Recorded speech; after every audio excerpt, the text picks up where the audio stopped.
আসসালামু আলাইকুম।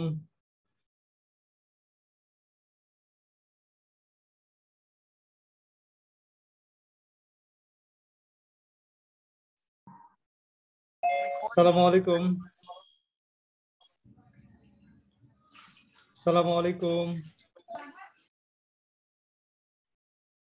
Can you hear me? আসসালামু আলাইকুম।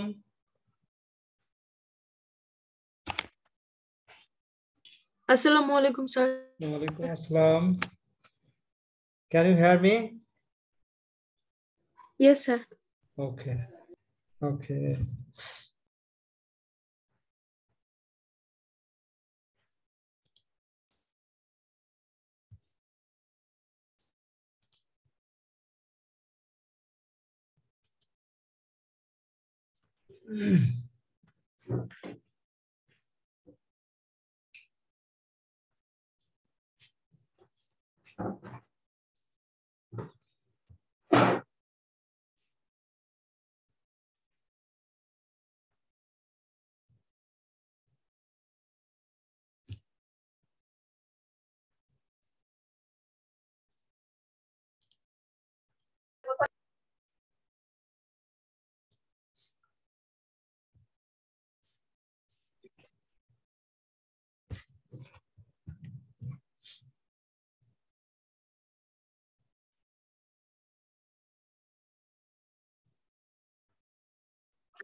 ওকে ডিয়ার স্টুডেন্ট, তোমরা চ্যাট বক্সে তোমাদের নাম এবং রোলটা লিখে ফেলো এবং তোমাদের বলাই ছিল যে ভিডিওটা অন করে ক্লাস করতে হবে, কিন্তু তোমরা কেউ ভিডিও অন করতেছো না। আমি ঠিক বুঝতেছি না তোমরা কেন কমান্ড ফলো করো না। প্রত্যেকটা স্টুডেন্ট ভিডিও অফ করা। আমি কি বুঝবো এটা? জাস্ট তোমরা কি ক্লাসে আসলে আদৌ আছো কিনা?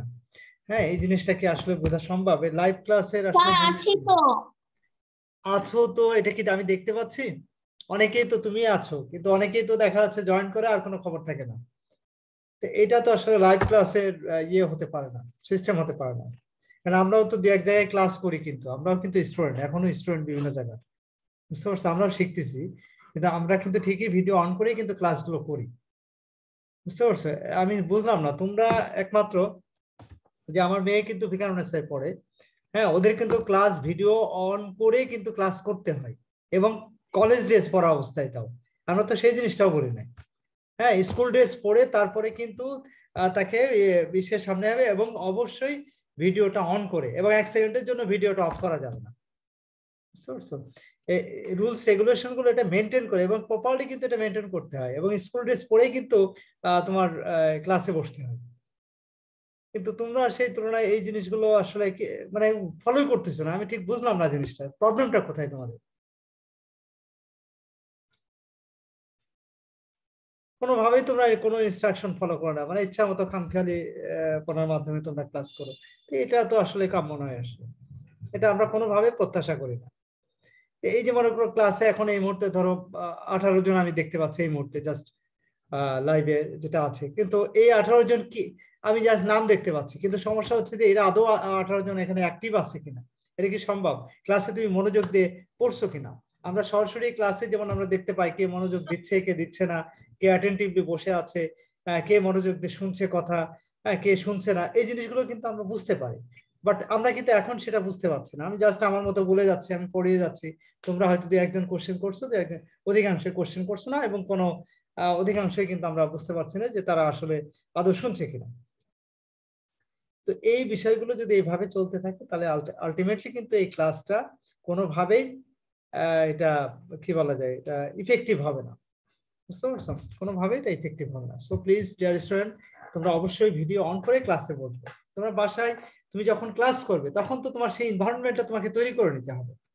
সে টাইমে অন্য কোনো কাজ করা যাবে না, এটা মাথায় রাখতে হবে যে তোমার ক্লাস হচ্ছে, এটা ক্লাসরুম। হ্যাঁ, আমরা ক্লাসরুমে বসে আছি। সো ক্লাসরুমে বসে আছি, এবং এই অবস্থায় আমাকে কি করতে হবে? আমাকে ক্লাসরুমের যে এনভায়রনমেন্ট সেটা আমাকে ফলো করতে হবে। আমাকে যে ডিরেকশন আছে সেটা আমাকে অ্যাক্টিভলি মেনটেন করতে হবে, পালন করতে হবে। তো এই বিষয়গুলো যদি আমরা বুঝতে না চাই, বুঝতে না পারি, তাহলে তো কি বলবো, আমার বলার কিছু নাই। এটা খুবই দুঃখজনক। 82 স্টুডেন্ট তোমাদের এখানে, এই মুহূর্তে আমি মাত্র 20 জন স্টুডেন্টকে পাচ্ছি। হ্যাঁ, তো এটা কি দুঃখজনক, মানে কি মহা দুঃখজনক বিষয়, বুঝতে পারছো? এটা তোমরা সাফারার হবা, মাঝখান থেকে আমাদেরও বদনাম হবে যে আমরা আসলে তোমাদেরকে ইয়ে করতে পারছি না, আর তোমরা নিজেরা তো ক্ষতিগ্রস্ত হচ্ছই, এটা তোমাদের মানে আলটিমেট লুজার কিন্তু তোমরাই হচ্ছ। হ্যাঁ, এটা বলার কিছু নেই। তো ঠিক আছে, এটা তোমরা করতে থাকো, দেখে আমি এটার স্টেপটা কি নেওয়া যায় সেটাও আমি চিন্তা করতেছি। সমস্যা নেই, তোমরা যতটা চালাক, আমরা তার চেয়ে তো চালাক বেশি হওয়া লাগবে, তা না হলে তো হবে না। এটার স্টেপ তো আছেই। এবং আরেকটা বিষয় হচ্ছে অ্যাটেন্ডেন্স, এই যে অ্যাটেন্ডেন্স গুলো আছে না, এগুলো কিন্তু খুবই সিনসিয়ারলি এবং ইফেক্টলি আমরা এটা মেনটেন করতেছি। আর তোমরা চ্যাট বক্সে এটা লিখে রাখো, আমরা কিন্তু অ্যাটেন্ডেন্সের খাতার মধ্যেই কিন্তু এই অ্যাটেন্ডেন্সটা তোমাদের ক্লাসের পরে চ্যাট বক্স থেকে আমরা এটা রাইট ডাউন করি, ঠিক আছে? তো এইগুলো কিন্তু তোমাদের টোটাল যে অ্যাটেন্ডেন্স, সেই অ্যাটেন্ডেন্সের সাথে এটা কাউন্ট হবে। সো তোমরা যারা অ্যাবসেন্ট থাকতেছো এবং তারা নিশ্চয়ই বুঝতে পারবা পরে এটার ইফেক্টটা কি আসে, ঠিক আছে? 75% এর অ্যাটেন্ডেন্স, টোটাল অ্যাটেন্ডেন্সের 75% এর নিচেই হলেই সে ডিসকোয়ালিফাই হবে এবং ফাইনাল পরীক্ষা দিতে পারবে, তার কিন্তু ইয়ার নষ্ট হয়ে যাবে। এখন এটার গুরুত্বটা বুঝতেছো না, টুডে আর টুমরো এটা বুঝতে পারবা, ঠিক আছে? Okay okay dear student, let's move.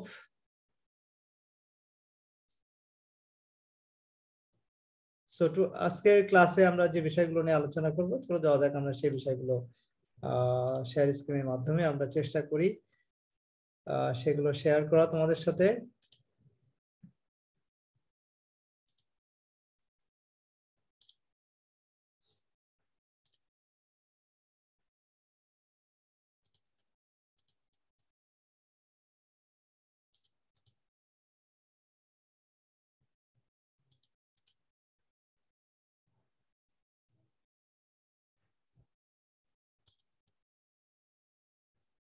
আজকে আমরা সম্ভবত, আচ্ছা, চ্যাপ্টার 5 এর সম্ভবত আজকে third lecture, am I right? আজকে চ্যাপ্টার 5 এর সম্ভবত থার্ড লেকচার হচ্ছে, এটা কি, আমি কি রাইট? আমি কি ঠিক আছে? No sir, second lecture. Second lecture না? আচ্ছা আচ্ছা আচ্ছা, ওকে, সেকেন্ড লেকচার, চ্যাপ্টার 6 এর যদি সেকেন্ড লেকচার হয়, ওকে।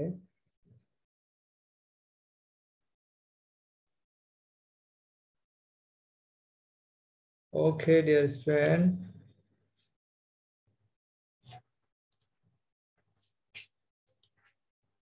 বাবা তোমার ফোনটা দাও।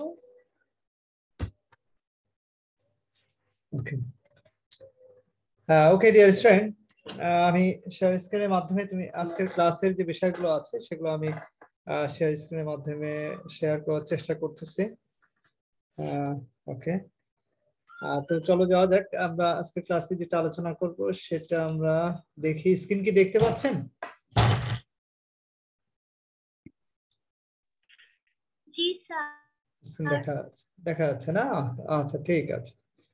ওকে ডিয়ার স্টুডেন্ট, ফুল স্ক্রিন দিলে মনে হয় বেশি ইয়ে হয়ে যাবে।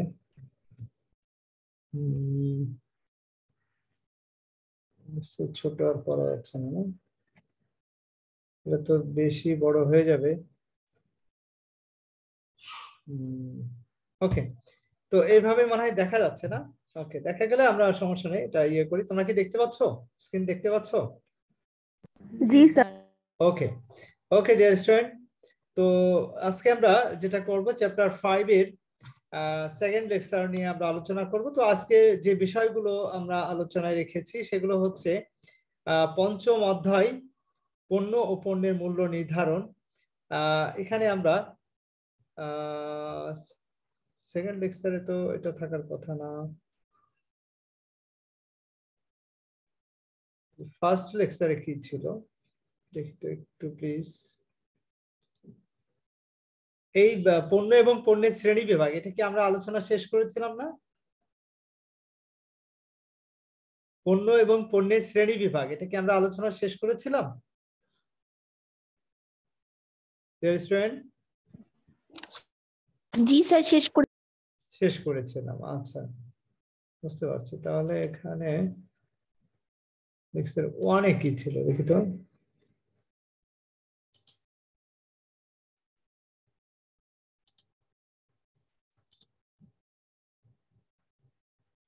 ওয়ানে তো এটাই ছিল, তাহলে আমার মনে হচ্ছে একটু ভুল হয়েছে নাম্বারিংটা। ওকে, ঠিক আছে, আমি চ্যাপ্টার এসে চলে যাচ্ছি, সমস্যা নেই।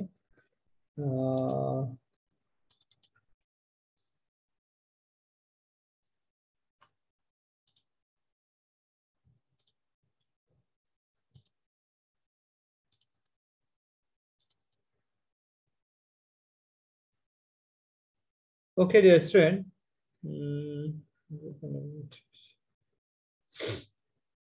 আচ্ছা, তাহলে আমাদের যেটা ছিল আজকের ক্লাসের যে আলোচনা, সেটা হচ্ছে গত ক্লাসে আমরা পণ্যের শ্রেণী বিভাগটা কমপ্লিট করেছিলাম, তাই না?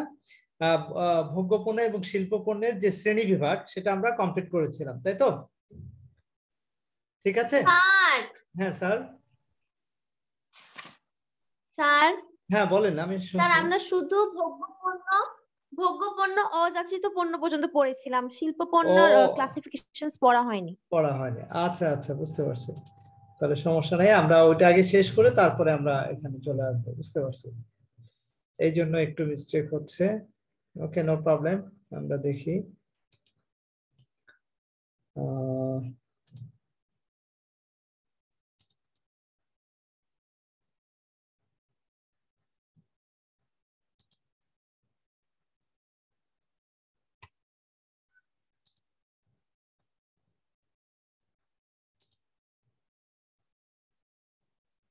আচ্ছা, তাহলে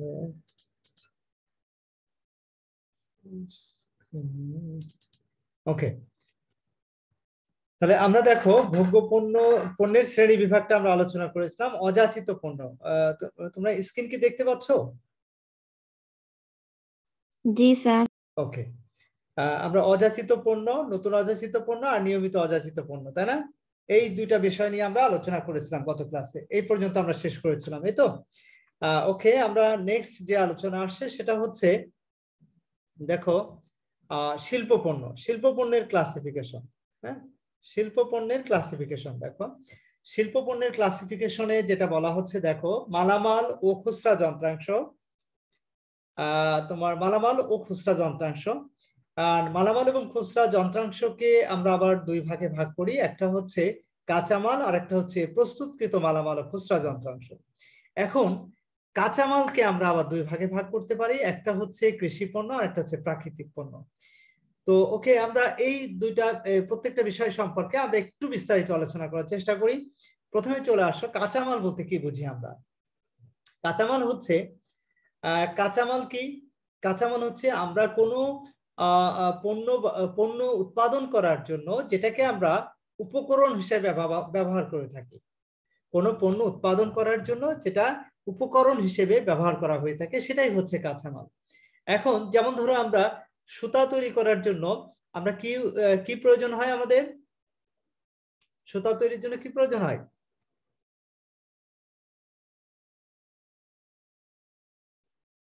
সুতা তৈরি করার জন্য কি প্রয়োজন হয়? তুলা প্রয়োজন হয়। কি প্রয়োজন হয়? তুলা প্রয়োজন হয়, তাই না? তোমরা কি শুনতে পাচ্ছ আমাকে? আমার মনে হচ্ছে ক্লাসে কেউ নাই, চুপ, কেমন যেন একদম ঝিম মেরে আছে সবাই। না স্যার। আচ্ছা, তো এটা কনভারসেশন থাকতে হবে তো রে বাবা, রেসপন্স না করলে আমি বুঝবো কি হবে? ক্লাস তো ক্লাসরুমের মতো এনভায়রনমেন্ট থাকতে হবে, তাই না? সেখানে রেসপন্স যদি না থাকে তাহলে তোমরা বুঝতে পারবো না যে তোমরা অ্যাক্টিভ আছো। ওকে, তো কাঁচামাল হচ্ছে তাহলে তুলা তৈরির জন্য দেখো, সুতা তৈরির জন্য কি প্রয়োজন? তুলা। তাহলে এখানে তুলাটা হচ্ছে যে উপকরণ, এই উপকরণটাকে আমরা এখানে কাঁচামাল হিসেবে গণ্য করছি। ঠিক একইভাবে যেখানে আমরা কাপড় উৎপাদন করছি, ওইখানে গিয়ে কাপড় উৎপাদন করার জন্য কি প্রয়োজন হচ্ছে? সুতা প্রয়োজন হচ্ছে। এই সুতাটা হচ্ছে আমাদের এখানে কাঁচামাল। ঠিক একইভাবে বিভিন্ন ধরনের পণ্য, বিশেষ করে বিভিন্ন ধরনের ড্রেস তৈরি করার জন্য কি প্রয়োজন? কাপড় প্রয়োজন। তো গার্মেন্টস ফ্যাক্টরি গুলোতে সাধারণত দেখবা বিভিন্ন ধরনের ড্রেস তৈরি করা হচ্ছে, তো সেখানে কাপড় হচ্ছে মূলত র মেটেরিয়ালস, কাঁচামাল। বুঝতে পারছো? তো এইভাবে আমরা সাধারণত কোনো পণ্য উৎপাদন করার জন্য যে উপকরণ আমরা প্রাথমিকভাবে ব্যবহার করি, সেটাই হচ্ছে বেসিক্যালি কাঁচামাল। এই কাঁচামাল আবার দুই ধরনের হতে পারে, একটা হচ্ছে কৃষি পণ্য আর একটা হচ্ছে প্রাকৃতিক পণ্য। কৃষি পণ্য হচ্ছে কৃষি কাজের মাধ্যমে আমরা যে ফসলগুলো বা যে পণ্যগুলো আমরা উৎপাদন করি সেটা হচ্ছে কৃষি পণ্য, যেটা আমরা কাঁচামাল হিসেবে ব্যবহার করে থাকি। আবার প্রাকৃতিক পণ্য হচ্ছে যেটা ন্যাচারালি অটোমেটিক্যালি যে পণ্যগুলো আমরা পেয়ে থাকি, কোনো চাষাবাদের মাধ্যমে নয়, অটোমেটিক্যালি আমরা যে পণ্যগুলো পেয়ে থাকি, যেটা অন্য কোনো পণ্য বা ভিন্ন কোনো পণ্য তৈরির জন্য উপকরণ হিসেবে ব্যবহার করা হয়ে থাকে, সেটাকে আমরা বলছি প্রাকৃতিক পণ্য। দেন নাম্বার 2 হচ্ছে প্রস্তুতকৃত মালামাল ও খুচরা যন্ত্রাংশ। তো প্রস্তুতকৃত মালামাল বা খুচরা যন্ত্রাংশ বলতে কি বুঝি আমরা? প্রস্তুতকৃত মালামাল বা খুচরা যন্ত্রাংশ হচ্ছে তোমার কিছু কিছু ইসে তোমার পণ্য উৎপাদন করার জন্য আমাদের কিছু তোমার কি বলে কিছু ম্যাটেরিয়ালস এর প্রয়োজন হয়, হ্যাঁ, যেটা প্রসেসিং অবস্থায় থাকে। যে ম্যাটেরিয়ালস গুলো ব্যবহার করার মাধ্যমে আমরা সাধারণত পণ্য সামগ্রী উৎপাদন করে থাকি, হ্যাঁ। তো সাধারণত যেটা হয় এটা প্রস্তুতকৃত, হ্যাঁ, মানে কিন্তু ফাইনালি প্রোডাক্ট আমরা বলবো না, এটা প্রসেসিং প্রোডাক্ট বলা হয় এটাকে, যেটা আমরা ভিন্ন কোনো পণ্য ফাইনালি বা চূড়ান্তভাবে পণ্য উৎপাদনের কাজে সেটা ব্যবহৃত হচ্ছে, যেটাকে আমরা মালামাল উপাদান বলতে পারি। একইভাবে দেখো খুচরা যন্ত্রাংশ বা উপাদান। খুচরা যন্ত্রাংশ বা উপাদান কি? খুচরা যন্ত্রাংশ বা উপাদান হচ্ছে তোমার কোনো পণ্য উৎপাদন করার জন্য বিভিন্ন মূল যন্ত্রের পাশাপাশি বিভিন্ন ধরনের খুচরা যন্ত্রাংশ বা উপাদান প্রয়োজন হতে পারে, যেগুলোকে আমরা খুচরা যন্ত্রাংশ বা উপাদান বলে থাকছি। তো এটা ছিল বেসিক্যালি প্রস্তুতকৃত মালামাল ও খুচরা যন্ত্রাংশ। এরপরে চলে আসো নাম্বার 2, মূলধনী পণ্য। মূলধনী পণ্য হচ্ছে নাম্বার 1 হচ্ছে স্থাপনা, নাম্বার 2 হচ্ছে আনুষঙ্গিক যন্ত্রপাতি। নাম্বার 1 হচ্ছে স্থাপনা, 2 হচ্ছে আনুষঙ্গিক যন্ত্রপাতি। তো মূলধনী পণ্যের মধ্যে স্থাপনা এবং আনুষঙ্গিক যন্ত্রপাতি। তাহলে স্থাপনা কি আর আনুষঙ্গিক যন্ত্রপাতি কি? মূলধনী পণ্যকে আমরা বলছি। তো স্থাপনা হচ্ছে ইনস্টলেশন, যেটাকে বলি আমরা, যেমন কোনো কারখানা বা কোনো ভারী যন্ত্রপাতি, যেটা সাধারণত কোনো পণ্য উৎপাদনের কাজে ব্যবহার করা হয়ে থাকে, যেটার স্থায়িত্ব 1 বছরের মধ্যে সীমাবদ্ধ না, এটা কয়েক বছর ধরে এটা আমরা ব্যবহার করে থাকি, সেটাকে আমরা স্থাপনা বা ইনস্টলেশন করে থাকি। এরপরে যেটা আসছে সেটা হচ্ছে আনুষঙ্গিক যন্ত্রপাতি। আনুষঙ্গিক যন্ত্রপাতিটা কি? আনুষঙ্গিক যন্ত্রপাতি হচ্ছে যে সাধারণত মূল যে স্থাপনা, সেই স্থাপনাটাকে কন্টিনিউ করার জন্য কিছু আনুষঙ্গিক বা রিলেটেড কিছু মেশিনারিজ বা যন্ত্রপাতির প্রয়োজন হয়ে থাকে, যেটাগুলোকে আমরা মূলধনী পণ্য বলে থাকি। ঠিক আছে, এরপরে চলে আসো নাম্বার 3 হচ্ছে সরবরাহ ও সেবা, সাপ্লাইজ এন্ড সার্ভিসেস। সরবরাহ এবং সেবা। সরবরাহ বলতে কি বুঝি আমরা? সরবরাহ বলতে কিছু ইনস্ট্রুমেন্টকে আমরা বুঝি, কিছু ম্যাটেরিয়ালস বা কিছু দেখা যাচ্ছে যে তোমার মূল যে পণ্য থাকে, মূল যে সম্পদ থাকে বা মূল যে তোমার যন্ত্রপাতি থাকে, সেটাকে কন্টিনিউ করার জন্য, সেটাকে কার্য মানে কি বলা যায় ইফেক্টিভ রাখার জন্য কিছু আনুষঙ্গিক কিছু ইনস্ট্রুমেন্ট প্রয়োজন হয়, যেগুলোকে আমরা সরবরাহ বা কি বলে সাপ্লাইজ আমরা বলে থাকি। এরপরে যেটা আসছে সেটা হচ্ছে ব্যবসা সেবা। ব্যবসা সেবা বলতে কি বুঝি আমরা? ব্যবসা সেবা হচ্ছে যে এই যে বিজনেস, আমরা পণ্য সামগ্রী উৎপাদন করছি, উৎপাদন করার পর সেটা আমরা বিক্রি করছি, কিন্তু এগুলো করার সময় আমরা কাস্টমারদের জন্য কিছু সার্ভিসও প্রোভাইড করছি, সেবাও আমরা কিছু প্রদান করে থাকি, যেমন আফটার সেল সার্ভিস, বিক্রয়াত্মক সেবা, হ্যাঁ, পণ্য বিক্রি করার পরেও কিন্তু সার্ভিস দেওয়া হয়ে থাকে, যেমন সেবা, সেই পণ্যটা ইনস্টলেশনের কাজ হতে পারে, তারপরে সেটা তোমার কি বলা যায় সেবাটাকে ইয়ে করার জন্য, ইফেক্টিভ করার জন্য যে ইয়েটা থাকে, কার্যক্রম থাকে, সেটাকে আমরা করতে পারি। মানে এভাবে আমরা মূল যে বিষয়গুলো আছে সেগুলো আমরা কাজে লাগাতে পারি। তো ডিয়ার স্টুডেন্ট, মূল যে বিষয় তাহলে আমরা শিখলাম সেটা হচ্ছে যে শিল্প পণ্যকে আমরা প্রধানত 3 ভাগে ভাগ করি। একটা হচ্ছে মালামাল ও খুচরা যন্ত্রাংশ, 2 হচ্ছে মূলধনী পণ্য, 3 হচ্ছে সরবরাহ সেবা। এই 3 ধরনের পণ্যকে আমরা সাধারণত শিল্প পণ্য বলে থাকি, যেটা কিন্তু কোনোভাবেই ভোগের উদ্দেশ্যে ক্রয় করা হয় না। এটা সরাসরি প্রক্রিয়াজাতকরণের মাধ্যমে ভিন্ন কোনো পণ্যের উৎপাদন করার কাজে সাধারণত এই পণ্যগুলো ব্যবহার করা হয়ে থাকে। তো এই কারণে এটাকে আমরা শিল্প পণ্য বলছি। ওকে ডিয়ার স্টুডেন্ট, দেন এই ছিল বেসিক্যালি আমাদের শিল্প পণ্যের ক্লাসিফিকেশন। তোমাদের কি কারো কোনো কোশ্চেন থাকলে করতে পারো? কারো কোনো কোশ্চেন আছে? ভোগ্য পণ্য বা শিল্প পণ্যের যে ক্লাসিফিকেশন আমরা শিখলাম, এখানে কারো কোনো কোশ্চেন আছে কিনা?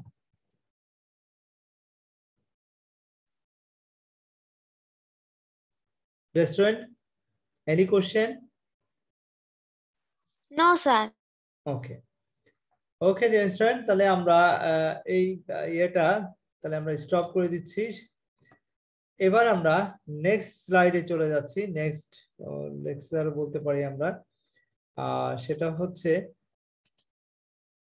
আজকের যেটা আমরা লেকচার সাজিয়েছিলাম, যে টপিকগুলো নিয়ে আমরা আজকে আলোচনা করব সেটা হচ্ছে, দেখো, ভোগ্যপণ্য বিপণনে বিবেচ্য বিষয় বা বৈশিষ্ট্য, মানে ভোগ্যপণ্যের বৈশিষ্ট্য আমরা বলতে পারি, অথবা ভোগ্যপণ্য যখন আমরা মার্কেটিং করব, বিপণন করব, তখন যে বিষয়গুলো আমাদেরকে বিবেচনায় আনতে হবে বা বিবেচনা করতে হয়। ভোগ্যপণ্য বিপণনে, সরি আমরা ভুল করছি, দুইটাই একই জিনিস লিখে ফেলছি। এটা শিল্প পণ্য হবে। শিল্প পণ্য বিপণনে বিবেচ্য বিষয় বা বৈশিষ্ট্য। আরেকটা হচ্ছে পণ্যের জীবন চক্র বলতে আমরা কি বুঝি। তো ডিয়ার স্টুডেন্ট, আমরা একটু ইয়ে করে ফেলছি। শিল্প পণ্য বিপণনের বিবেচ্য বিষয় হবে, যেটা স্যার আপনার স্ক্রিনটা দেখা যাচ্ছে না। স্ক্রিনটা দেখতে পাচ্ছ না? না স্যার, শুধু ও আপনাকে দেখা যাচ্ছে। Oh sorry sorry sorry sorry sorry, extremely sorry, না স্ক্রিনটা শেয়ার করা হয়নি।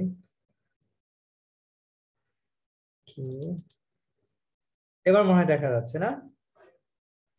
Yes sir. ওকে ওকে ওকে, একটু প্লিজ। ওকে, আমরা সমস্যা নেই, আমরা এটা শিখি। পাশাপাশি আরেকটা জিনিস একটু আমি ইয়ে করে রাখি, সেটা হচ্ছে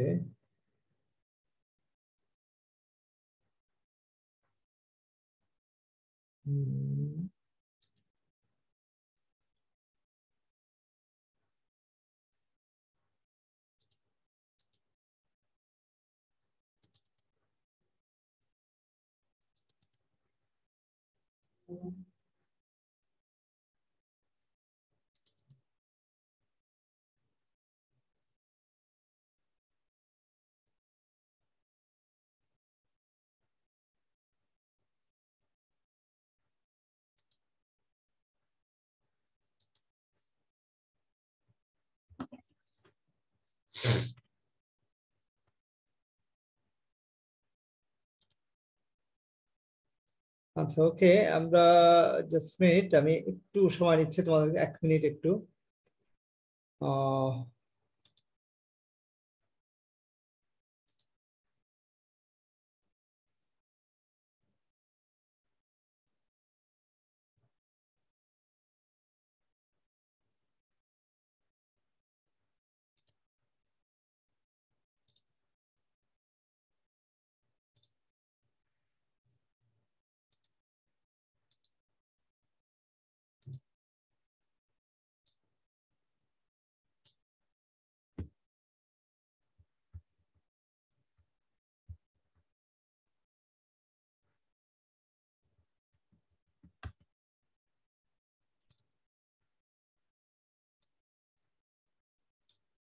একটা মিনিট জাস্ট, আমি একটু ইয়ে করছি, একটা মিস্টেক হয়েছে, সেটা আমি একটু কারেকশন করার চেষ্টা করতেছি আমাদের ক্লাসে। ওকে,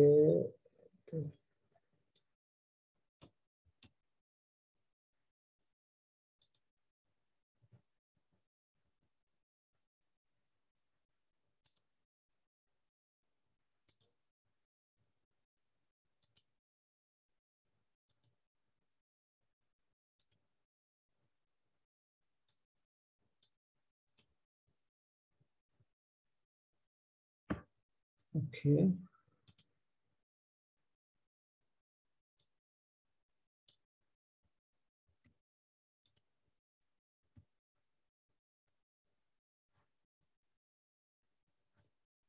ওকে, শেষ।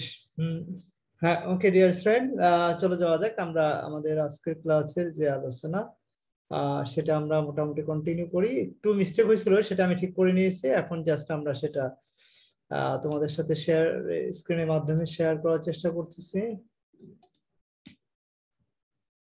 ওকে ডিয়ার স্টুডেন্ট, ওকে হ্যাঁ ডিয়ার স্টুডেন্ট, চলো যাওয়া যাক, আমরা এটা শেয়ার স্ক্রিনের মাধ্যমে শেয়ার করি তোমাদের সাথে।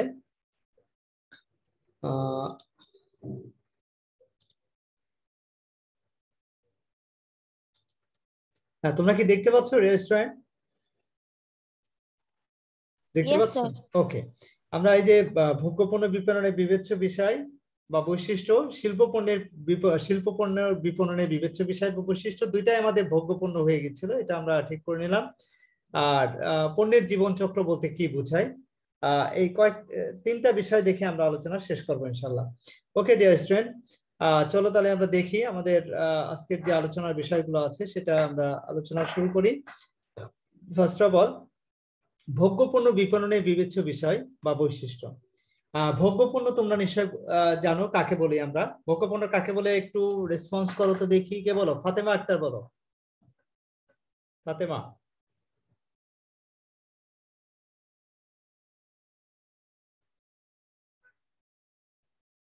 Fatima, can you hear me?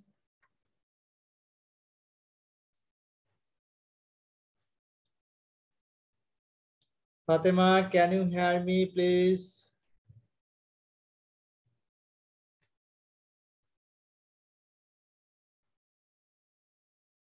জান্নাত সিদ্দিক,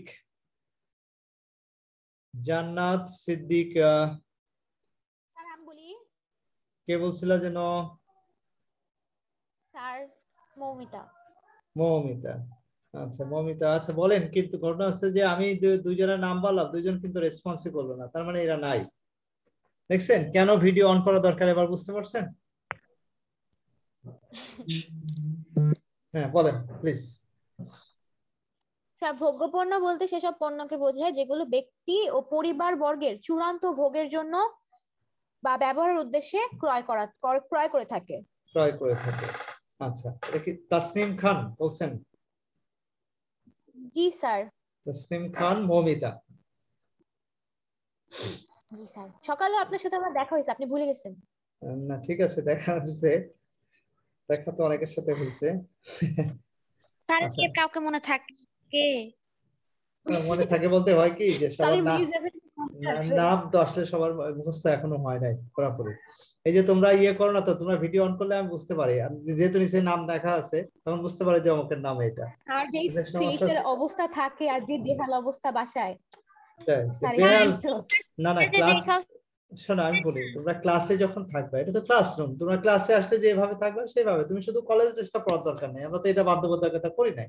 কিন্তু তোমরা সমস্যা হচ্ছে যে ভিডিও অন করে থাকো না, মানে কি তার মানে তো বাসায় যে অবস্থায় থাকো, আমরাও তো বাসা থেকেই ক্লাস নিচ্ছি, তাই না? তো জাস্ট মোটামুটি একটা একটা অবস্থান তো তৈরি করতে হয়। আমি তো ভিডিও অফ করে ক্লাস নিতে পারি, রেডিও শোনার মতো বলে গেলাম, কিন্তু সেটা তো আসলে এটা হলো না, এটা তাই না? রেডিও রেডিও তোমরা যেমন শুনো সেরকম শুনবে, কিন্তু এটা ক্লাস যেহেতু আমাদের লাইভ ক্লাসের মানে কি বলে অল্টারনেটিভ, আমরা যেমন সরাসরি ক্লাস করি অফলাইনে, সেটার অল্টারনেটিভ হিসেবে এটা ইউজ হচ্ছে, তাহলে এটা আমাদের অবশ্যই আমাদের ইফেক্টিভ করা দরকার। বুঝতে পারছো? তো ইফেক্টিভ করতে হলে তোমাদের পার্টিসিপেশন ছাড়া কিন্তু সম্ভব না। হ্যাঁ, এখানে সবকিছুই কিন্তু সব ধরনের অ্যারেঞ্জমেন্ট কিন্তু তোমাদের জন্যই। এখন তোমরা যদি এই বিষয়টা রিয়েলাইজ না করো তাহলে কিন্তু আর কিছু বলার নাই। আর এটা বুঝতে হবে যে আমরা যা কিছু করছি সবকিছু কিন্তু তোমাদেরকে কেন্দ্র করে। এখন তোমরাই যদি সেই বিষয়টা রিয়েলাইজ না করো তাহলে আলটিমেটলি তো এটা রেজাল্ট জিরো হিসেবে গণ্য হবে, এটার ফলাফলটা কিন্তু জিরো হয়ে যাবে। এখন তোমাদেরকে এটা বুঝতে হবে, আর তোমরা ছোট বাচ্চা না যে তোমরা সেটা বুঝবা না। অবশ্যই তোমাদের ভালো মন্দ কিছুটা হলেও বুঝতে শিখছো, কিন্তু সেটা যদি রিয়েলাইজ না করো, না বুঝো এবং সেটা বাস্তবায়ন না করো, তাহলে আলটিমেটলি এটার আউটকাম হচ্ছে জিরো। ঠিক আছে, সো এটা আমাদের একটু খেয়াল রাখতে হবে। ওকে ডিয়ার স্টুডেন্ট, তাহলে আমরা যেটা বলছিলাম ভোগ্যপণ্য বিপণনের বিবেচ্য বিষয়, তাহলে ভোগ্যপণ্য কাকে বলে আমরা জানলাম। এখন এই ভোগ্যপণ্যের কিছু বৈশিষ্ট্য আছে, বা এটা যখন আমরা মার্কেটিং করব কনজিউমার প্রোডাক্ট বা ভোগ্যপণ্য, তখন আমাদের কিছু বিষয় কনসিডার করতে হবে। তো সেই বিষয়গুলো কি সেটাই আমরা এখন জানার চেষ্টা করব। ফার্স্ট অফ অল, নাম্বার 1, ক্রেতার দোকানের অবস্থান। দেখো এখানে ক্রেতার দোকানের অবস্থান, এটার অর্থ হচ্ছে ভোগ্যপণ্য যখন বিপণন করা হবে তখন তোমার দোকানের অবস্থানটা কোথায়। হ্যাঁ, দোকানে আসলে সেই যে দোকানের মাধ্যমে আমরা প্রোডাক্টটা সেল করব কাস্টমারদের কাছে, সেই দোকানের অবস্থানটা কোথায় আসলে সেটা আমাদেরকে একটু বুঝতে হবে, জানতে হবে। যে দোকানটার যদি অবস্থানটা আসলে কোনো অড পজিশনে হয়, তাহলে কিন্তু সেখানে কাস্টমাররা যেতে পারবে কিনা, বা গেলেও কিভাবে যাবে। হ্যাঁ, মানে সেটা যতটা সম্ভব ক্রেতাদের কাছে সহজলভ্য বা সহজভাবে সেখানে যেন যেতে পারে কাস্টমাররা, সেটা বিষয়টা মাথায় রেখেই দোকানের অবস্থানটা নির্ধারণ করতে হবে। নাম্বার 2 হচ্ছে বন্টন প্রণালী। বন্টন প্রণালী কি? বন্টন প্রণালী হচ্ছে যে যেহেতু ভোগ্যপণ্যের ক্রেতারা সাধারণত ছড়িয়ে ছিটিয়ে বিভিন্ন অঞ্চলে তারা অবস্থান করে, বিভিন্ন জায়গাতে তারা অবস্থান করে, সো এক্ষেত্রে বন্টন প্রণালীটা দীর্ঘ করতে হয়। তো আমাদের বন্টন প্রণালীটি কেমন হবে সেটা ডিপেন্ড করে এই জন্য যে আমাদের ক্রেতারা আসলে কোথায় কিভাবে অবস্থান করছে তার উপরে। তো ভোগ্যপণ্য বিপণনের সময় আমাদের এই বিষয়টা খেয়াল রাখতে হবে। নাম্বার 3 হচ্ছে নিয়মিত সরবরাহ।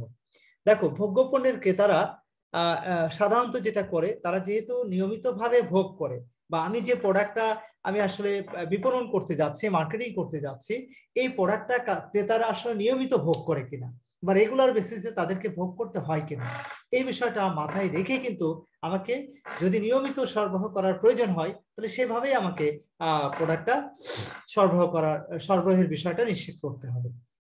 ক্রেতারা যখন আমি ভোগ্যপণ্য গুলো আমি বিপণন করার চেষ্টা করব, মার্কেটিং করার চেষ্টা করব, তখন আমার খেয়াল রাখতে হবে যাদের কাছে আমি প্রোডাক্টটা বিপণন করতে চাচ্ছি বা বিক্রি করতে চাচ্ছি, সেই সমস্ত ক্রেতাদের আয় কেমন সেটা আমাকে জানতে হবে। কারণ ক্রেতার যদি ইনকাম সীমার মধ্যে যদি এই প্রোডাক্টটা না থাকে, তাহলে কিন্তু এই প্রোডাক্টটা সেল হবে না ঠিক মতো। এই জন্য আমাদের ক্রেতার আয়টা আমাদেরকে ভালো করে বুঝতে হবে। নাম্বার 5 হচ্ছে প্রসার কার্যক্রম।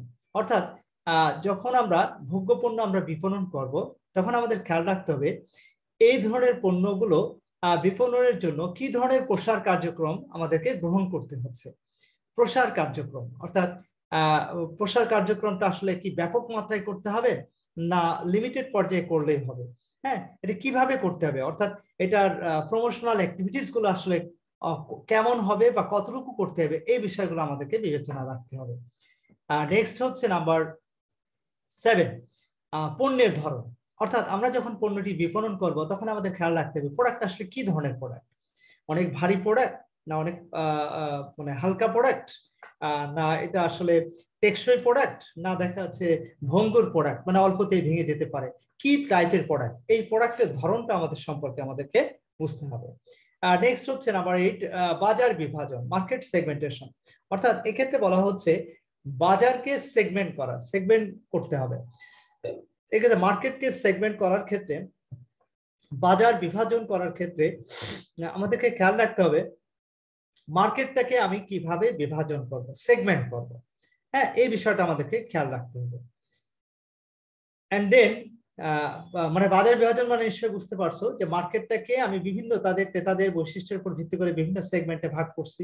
তো আমি এখন কোন সেগমেন্টটাকে টার্গেট করব, কোন বিভাজনকে আমি মার্কেট ইয়েটাকে টার্গেট করে তাদের কাছে বিক্রি করবো, এটা আমাদেরকে বিবেচনায় রাখতে হবে। দেন ক্রয় আচরণ, ক্রেতারা পণ্যটি ক্রয়ের সময় কি ধরনের আচরণ করতে পারে বা করবে বা করছে, এই বিষয়টা আমাদেরকে বিবেচনা আনতে হবে। দেন ফ্যাশনের প্রভাব, অর্থাৎ এখানে ফ্যাশনের প্রভাব বলতে বোঝানো হচ্ছে কি ফ্যাশনের প্রভাব, অর্থাৎ ইয়েটা কি, মানে কি বলে এটা, প্রোডাক্টটা আসলে কতটা ফ্যাশনেবল হবে বা ফ্যাশনেবল কিনা, এই বিষয়গুলো কিন্তু আমাদের মাথায় রাখতে হয়। দেন এরপরে যেটা আসছে বিক্রয় কেন্দ্রের সংখ্যা, অর্থাৎ আমাদের এই প্রোডাক্টটা যেহেতু ভোগ্যপণ্য, তাহলে সেই ক্ষেত্রে সমস্ত ক্রেতাদের কাছে, আমাদের টার্গেট যে সকল ক্রেতা আছে তাদের কাছে সেটা সেল করার জন্য কতগুলো বিক্রয় কেন্দ্র আমাদেরকে খুলতে হবে বা রাখতে হবে, সেটা আমাদেরকে বিবেচনায় রাখতে হবে। এন্ড দেন বিক্রয়োত্ত সেবা, অর্থাৎ এই আফটার সেল সার্ভিসের যে সিস্টেমটা, অর্থাৎ কনজিউমার প্রোডাক্টটা যখন আমরা সেল করবো, আমাদেরকে এটা খুব গুরুত্বপূর্ণ একটা বিষয় যে এই প্রোডাক্টের বিক্রয়োত্ত সেবা প্রদান করার বিষয় আছে কিনা। যেমন সাধারণত তোমার যেমন আমরা এসি, ফ্রিজ অথবা টেলিভিশন অথবা দেখা যাচ্ছে যে তোমার কম্পিউটার, ল্যাপটপ, এইগুলো যখন আমরা বিক্রি করি, তখন বা আমরা যখন ক্রয় করি আমরা কিন্তু প্রত্যাশা করি এটার বিক্রয়োত্তর সেবা, অর্থাৎ আমরা কেনার পরে কিন্তু এটা দীর্ঘদিন ধরে যে কোনো সময়, যেহেতু টেকনিক্যাল কিছু বিষয় থাকে, ইলেকট্রনিক্স আইটেম, যে কোনো সময় যে কোনো ধরনের প্রবলেম হতে পারে। তো সেটার ক্ষেত্রে যেখান থেকে আমরা ক্রয় করছি তাদের কাছ থেকে আসলে বিক্রয়ের পরে, মানে তারা বিক্রি করে ফেললো, কিন্তু এরপরে তাদের কাছ থেকে কোনো সার্ভিস আমরা পাবো কিনা বা প্রয়োজন আছে কিনা এই বিষয়ে কিন্তু আমাদেরকে বিবেচনায় রাখতে হবে। দেন এরপরে আসছে ব্র্যান্ডিং, অর্থাৎ আমরা প্রোডাক্টটাকে ব্র্যান্ডিং হিসেবে উপস্থাপন করব কিনা ক্রেতাদের সামনে, হ্যাঁ, এটা নিজস্বতা তৈরি করব কিনা প্রোডাক্টের, এই বিষয়টা মাথায় রেখেই আমাদেরকে ভোগ্য পণ্যগুলো বিপণন করতে হয়, বা এই বিষয়গুলো মাথায় রেখে আমাদের ভোগ্য পণ্যগুলো বিপণন করার প্রয়োজন হয়ে থাকে। তো ডিয়ার স্টুডেন্ট, এই ছিল ভোগ্য পণ্য বিপণনের বিবেচ্য বিষয়। এন্ড দেন আমরা যেটা শিখবো সেটা হচ্ছে শিল্প পণ্য বিপণনের ক্ষেত্রে বিবেচ্য বিষয় সমূহ বা শিল্প পণ্যের বৈশিষ্ট্য সমূহ। তো ডিয়ার স্টুডেন্ট, দেখো আমরা শিল্প পণ্য বিপণনের ক্ষেত্রে আমাদেরকে কিছু বিষয় আমাদেরকে কনসিডার করতে হয়। সেটা কি কি দেখো একটু খেয়াল করে। এই ভোগ্য পণ্য সরি, এটা আচ্ছা আচ্ছা, দুইটা হয়ে গেছে, সরি, ওইটা একটা ইয়ে হবে। এবার চলে আসে শিল্প পণ্য বিপণনের বিবেচ্য বিষয়, একই জিনিস দুইটা হয়ে গেছে। আমরা দেখো শিল্প পণ্যের বিপণনে কিছু বিবেচ্য বিষয় আছে, সেগুলো আমরা শিখবো এখানে। একটু খেয়াল করে দেখো। দেখো পণ্য বিবেচনা। পণ্য বিবেচনা কি? পণ্য বিবেচনা হচ্ছে যে শিল্প পণ্য যখন আমরা বিপণন করব তখন আমাদের খেয়াল রাখতে হবে যে আসলে কি ধরনের পণ্য, প্রোডাক্ট আসলে কি ধরনের, সেটা আমাদেরকে খেয়াল রাখতে হবে। এরপরে আমাদেরকে খেয়াল রাখতে হবে প্রোডাক্টের এরপরে আমাদেরকে খেয়াল রাখতে হবে প্রোডাক্টের মূল্য আমাদের কেমন, সেটা আমাদেরকে খেয়াল রাখতে হবে। প্রোডাক্টটা আসলে অনেক ভারী, প্রোডাক্টটা অনেক দামি না স্বল্প মূল্যের, এই বিষয়টা আমাদেরকে কনসিডার করতে হবে, বিবেচনা করতে হবে। দেন বন্টন প্রণালী। শিল্প পণ্যের ক্রেতা কিন্তু বিভিন্ন অঞ্চলে ছড়িয়ে ছিটিয়ে থাকে না, একটা নির্দিষ্ট অঞ্চলে সাধারণত শিল্প প্রতিষ্ঠান বা কারখানাগুলো সাধারণত গড়ে ওঠে, যে কারণে শিল্প পণ্যের ক্রেতার সংখ্যাও কম থাকে। সে কারণে শিল্প পণ্যের বন্টন প্রণালী খুব বেশি দীর্ঘ হয় না। বিপণন প্রসার। বিপণন প্রসার, শিল্প পণ্য বিপণনের ক্ষেত্রে আমরা কি ধরনের প্রমোশনাল অ্যাক্টিভিটিস আমরা গ্রহণ করব সেটা আমাদেরকে বিবেচনা করতে হবে। দেন বিক্রয়োত্তর সেবা, অর্থাৎ শিল্প পণ্য যখন আমরা বিপণন করব তখন আমাদের খেয়াল রাখতে হবে এটা আসলে আফটার সেল সার্ভিসের কোনো বিষয় আছে কিনা, থাকলে কতটা বা কতদিন পর্যন্ত এটা রাখা যাবে, এই বিষয়গুলো আমাদেরকে কনসিডার করতে হবে। দেন লিজিং এর মাধ্যমে ক্রয়। লিজিং এর মাধ্যমে ক্রয়, নিশ্চয়ই এটা কনসেপ্টটা বুঝতে পারছো। লিজিং মানে হচ্ছে অনেক সময় দেখা যাচ্ছে যে অনেক ভারী পণ্য, অনেক দামি পণ্য লিজ দেওয়া হয়, 5 বছর 10 বছরের জন্য এটা লিজ দেওয়া হয়। তারপরে অনেকেই দেখা যাচ্ছে এটা পুরোপুরি কিনতে পারে না, অনেক দামি হওয়ার কারণে হয়তো কোনো একটা ফ্যাক্টরিকে বা কোনো একটা কোম্পানিকে 5 বছরের জন্য লিজ দেওয়া হলো, হ্যাঁ, এরপরে সে সেটা ব্যবহার করলো, এরপরে যদি সে এক্সটেনশন করতে চায় আবার তাকে সেটা নবায়ন করতে হয়, এবং এটার জন্য তাকে নির্দিষ্ট পরিমাণ অর্থ তাকে পে করতে হয় কোম্পানিকে। তো এইভাবে লিজিং এর মাধ্যমেও কিন্তু শিল্প পণ্যগুলো সাধারণত ক্রয় করা যেতে পারে। চুক্তি ভিত্তিক ক্রয়। শিল্প পণ্যের অনেক সময় কিন্তু চুক্তি ভিত্তিক, যে 1 বছর 2 বছর 3 বছর বা 5 বছর সে ব্যবহার করবে, এটার এগেইনস্টে তাকে নির্দিষ্ট পরিমাণ অর্থ পে করতে হবে। এভাবে কিন্তু চুক্তি ভিত্তিক ক্রয় করা যেতে হয় শিল্প পণ্যের বিপণনের ক্ষেত্রে, এই বিষয়টাও আমাদেরকে খেয়াল রাখতে হবে। চাহিদার প্রাক্কলন, অর্থাৎ শিল্প পণ্যের ক্ষেত্রে বলা হচ্ছে যে এই ধরনের পণ্যের আসলে কোনো চাহিদা কতটুকু, কি পরিমাণ চাহিদা আছে সেটা আগে থেকেই একটা মানে প্রাক্কলন করতে হবে, আমাদেরকে একটা চিন্তা করতে হবে। দেন এরপরে যেটা আসছে সেটা হচ্ছে জটিল ক্রয় প্রক্রিয়া, অর্থাৎ ক্রয় প্রক্রিয়া, প্রসেসিং প্রক্রিয়াটা আসলে কেমন হবে এই বিষয়টা কিন্তু আমাদের, এটা অনেক জটিল কিনা এই বিষয়টা আমাদেরকে খেয়াল রাখতে হবে। এন্ড দেন যেটা আসছে সেটা হচ্ছে বিপণী বা দোকানের অবস্থান। বিপণী বা দোকানের অবস্থান, অর্থাৎ দোকানের অবস্থান বা বিপণী মানে আসলে কেমন, এই বিষয়টা আমাদের খেয়াল রাখতে হবে। বিপণীমালা বা দোকানগুলো আসলে কোথায় কিভাবে অবস্থান করবে, কিভাবে তারা কাজ করবে, এই বিষয়টাও আমাদেরকে কনসিডার করতে হবে। তো ডিয়ার স্টুডেন্ট, শিল্প পণ্য বিপণনের ক্ষেত্রে এই বিষয়গুলো আমাদের বিবেচনায় রাখতে হবে। তো এই ছিল বেসিক্যালি আমাদের আজকের আলোচনা। আরো কিছু বিষয় ছিল যেগুলো সম্ভব না আমাদের যে কোনো সময় ক্লাস শেষ হয়ে যাবে। ডিয়ার স্টুডেন্ট, তোমাদের কারো কোনো কোশ্চেন আছে কিনা? কারো কোনো কোশ্চেন আছে?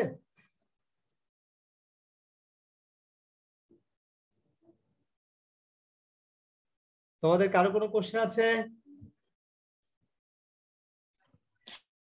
স্যার হ্যাঁ এখানে বলেন। লাস্টে ছিল যে